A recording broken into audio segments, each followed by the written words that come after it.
Microemprendimiento 2, Unidad Didáctica 3, Gestión Organizacional.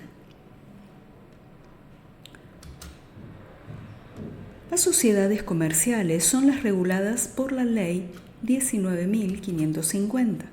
En cuanto a su forma, son siempre comerciales con independencia de los actos que realicen, que serán comerciales o no según estén comprendidos en el artículo 8 del Código de Comercio. Podemos clasificarlas en sociedades de interés o de personas, sociedades por cuotas y sociedades por acciones.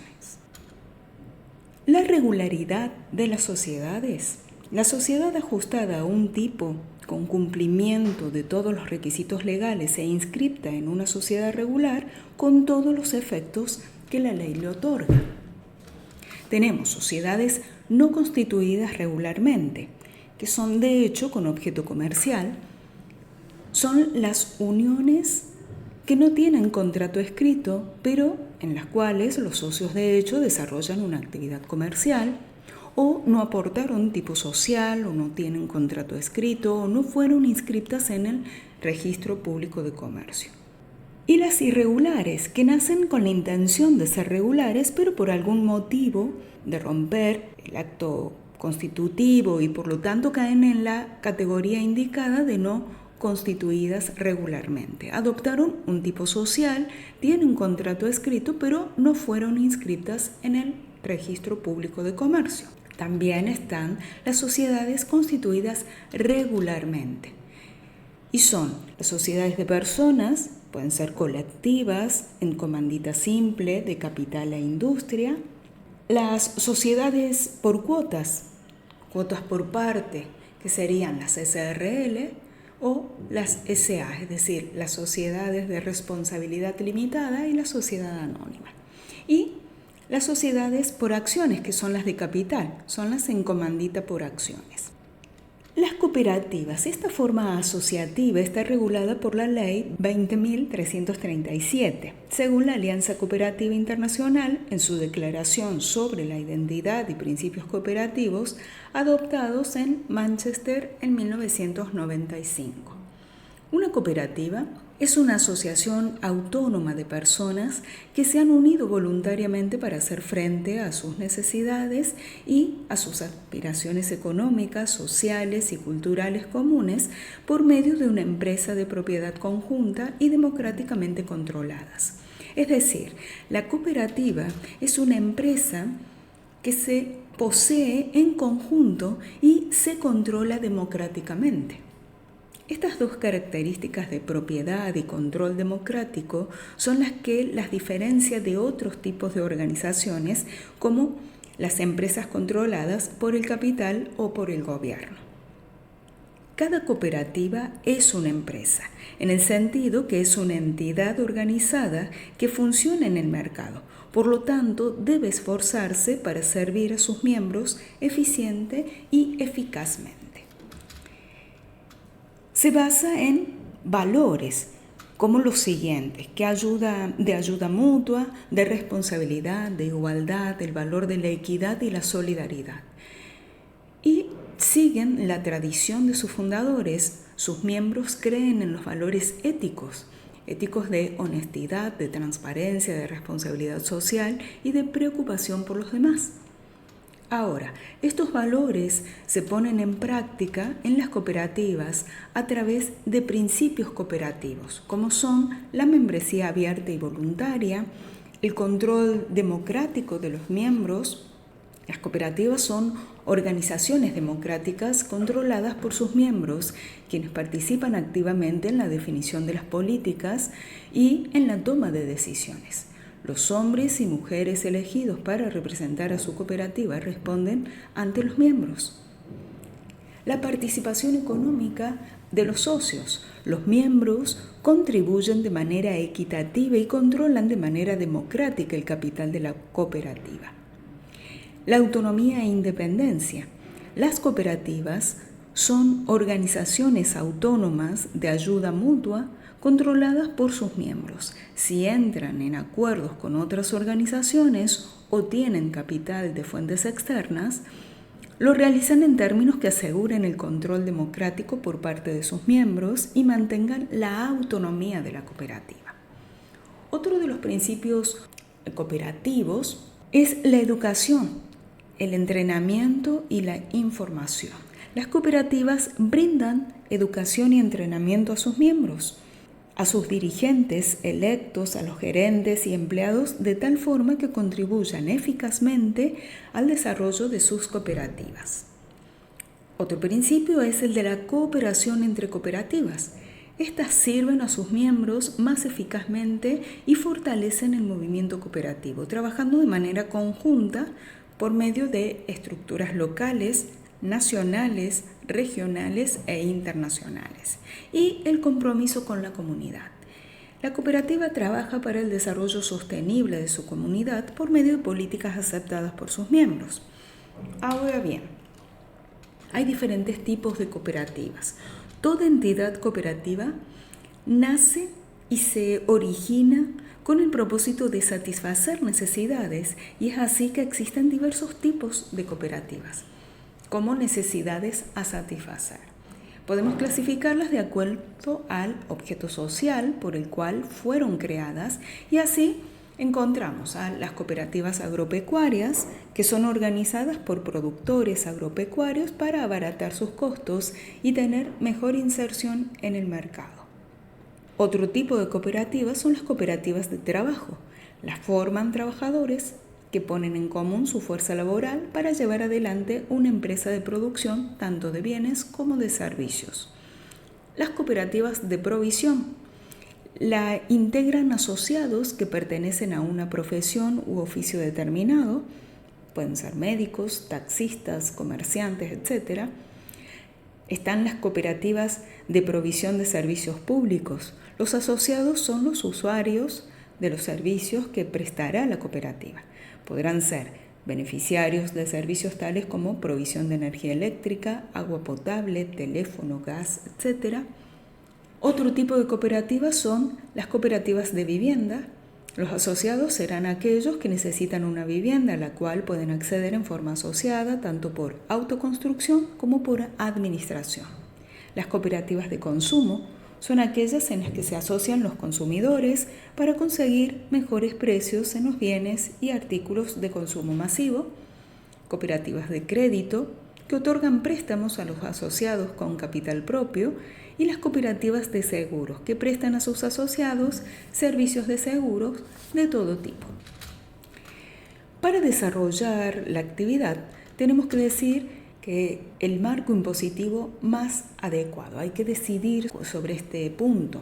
Y en principio, él o los titulares de cualquier emprendimiento pueden inscribirse ante la AFIP bajo alguna de las siguientes situaciones, como es responsable inscripto o bien como monotributista.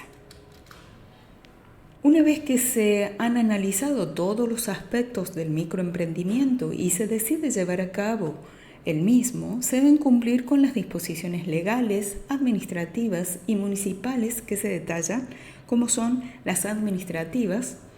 Aquí se debe hacer una inscripción en la Inspección General de Justicia, que es el contrato o estatuto de la empresa, una inscripción en la AFIP, en la Administración Federal de Ingresos Públicos, para la obtención del CUIT, que es la clave única de identificación tributaria, y la inscripción en la Dirección General de Ingresos Públicos como contribuyente del impuesto a los ingresos brutos.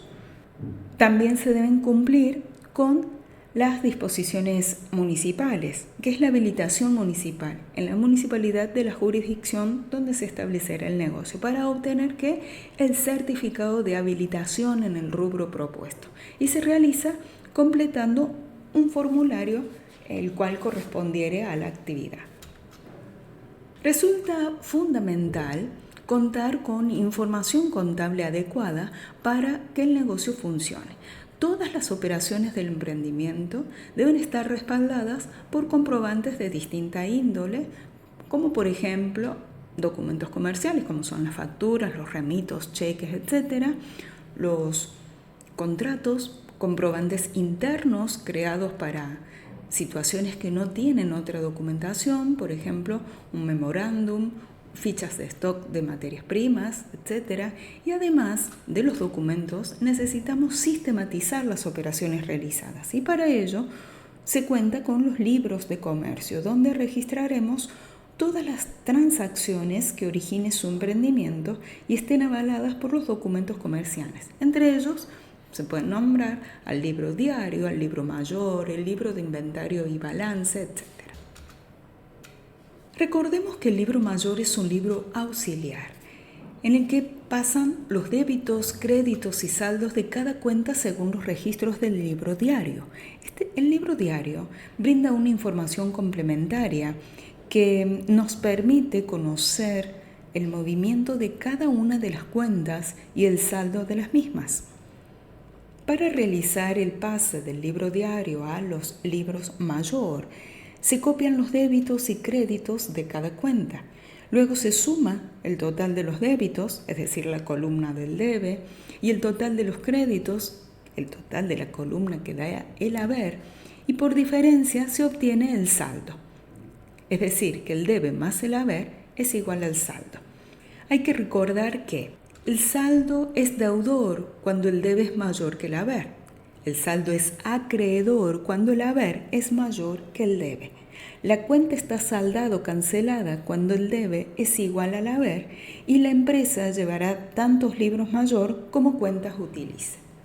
Hay que realizar un balance que es de comprobación de sumas y saldos. ¿Y qué es? Es un estado contable donde se pasan todas las cuentas del libro mayor con la suma total de sus débitos, con la suma total de sus créditos y se establecen los saldos correspondientes a cada una de ellas. ¿Para qué sirve?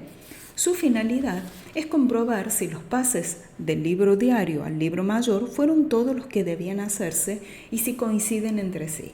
Comprobar si los saldos deudores coinciden con el total de los saldos acreedores y también corregir y subsanar los errores de pases o sumas, si los valores de las sumas y de los saldos no coinciden entre sí, y ser punto de partida para realizar el balance general. ¿Cuándo se hace? Este balance se confecciona periódicamente según sea el movimiento de la contabilidad y la necesidad de la comprobación. No es necesario llevar un libro para asentar estos balances. ¿Y cómo se realiza? Transfiriendo la suma total de los débitos, créditos y saldo de cada cuenta a una planilla de trabajo. El flujo de fondos o cash flow consiste en un informe en el cual se presentan las entradas y salidas de dinero que se realizaron en diversos periodos de tiempo, ejemplo, en meses, de una organización.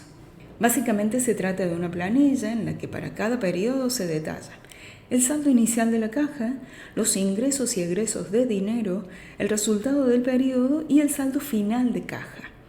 Los fondos usualmente incluyen, además de dinero en efectivo, van a incluir depósitos bancarios, cheques y otros activos de elevada liquidez. Ahora bien, el flujo de fondos tiene varias utilidades. Brinda un pantallazo general de la situación de liquidez de la empresa y de sus necesidades de financiamiento externo. Permite ver si las fuentes principales de ingreso no son operativas, ejemplo las ventas, ¿no? O no, si son o no son operativas. También este flujo de fondos sirve para calcular la tasa interna de retorno o el valor actual neto. En la evaluación de proyectos de inversión se realiza una estimación de un flujo de fondos futuro. En una empresa en marcha se pueden calcular los valores de esas variables con datos reales. De acuerdo con la finalidad del informe, se pueden obtener varios flujos de fondos. Pueden ser fondos operativos, los fondos de capital, los financieros y el flujo de fondos general, que en este general va a incluir los 3 flujos de fondos anteriores, ¿no? El proceso de control es aquel a través del cual se comparan los resultados de las acciones implementadas en el proceso de gestión con las metas fijadas en el proceso de planeamiento. El control es continuo y es fundamental la información. La calidad y la oportunidad del flujo de información son de gran importancia para poder realizar un adecuado control. Sin el control es imposible conducir las organizaciones de manera eficaz y eficiente. El control es parte fundamental de una buena administración debido a que en él se revisan que las cosas estén marchando de la manera deseada y también de corregir cualquier falla que se produzca en el camino. El control aparece entonces como el sistema que proporciona información y detecta oportunidades para decidir, como la facultad de dominar una situación, evaluando resultados, corrigiendo la acción de modo de lograr los objetivos esperados. Las características e intensidad de los sistemas de control varían en las distintas organizaciones dependiendo de factores como el tamaño, la actividad, el contexto, los recursos, etc.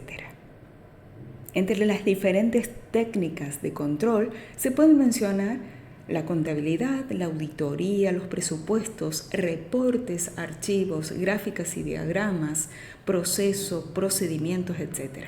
El control nos permite confirmar el buen rumbo tomado y continuar con lo planeado, o podemos detectar desvíos que derivan en una revisión de la planificación y de la gestión. El control se aplica a las 4 áreas básicas de la empresa, como es la producción, el control en la comercialización, en las finanzas y en los recursos humanos. Respecto a la función de control en esta área, en el área de producción, se busca el aumento de la eficacia, la reprogramación de costos y la mejora de la calidad del producto. Entonces, habrá un control de calidad, un control de inventarios, el control de producción, que el objetivo fundamental de este control es programar, es coordinar e implantar todas las medidas tendientes a lograr un óptimo rendimiento de las unidades producidas e indicar el modo, indicar el tiempo y lugar más idóneos. En el control de comercialización se refiere a la evaluación de la eficacia de las funciones a través de las cuales se hace llegar el producto al consumidor. Es de vital importancia para el control de la empresa en general y para la elaboración de estrategias y planes de comercialización. Respecto al control en el área de las finanzas, hay un control presupuestal. Como se ha visto, en los presupuestos se elaboran durante el proceso de planeamiento. Sin embargo, son también control financiero al permitir comparar los resultados reales en relación con lo presupuestado y así proporcionar las bases para aplicar las medidas correctivas adecuadas. Y también dentro del control de las finanzas está el control contable. Ninguna empresa, por pequeña que sea, puede operar con éxito si no cuenta con información verídica, información que sea oportuna y fidedigna acerca de la situación del negocio y de los resultados obtenidos en un determinado periodo. Y por último, el control en el área de los recursos humanos. Su función es la evaluación de la efectividad en la implantación y ejecución de todos y cada uno de los programas del personal y del cumplimiento de los objetivos de este departamento. Se lleva a cabo básicamente a través de la auditoría de recursos humanos, por ejemplo, evaluación de la actuación, de la capacitación y desarrollo, evaluación de la motivación, de los sueldos y salarios, etc.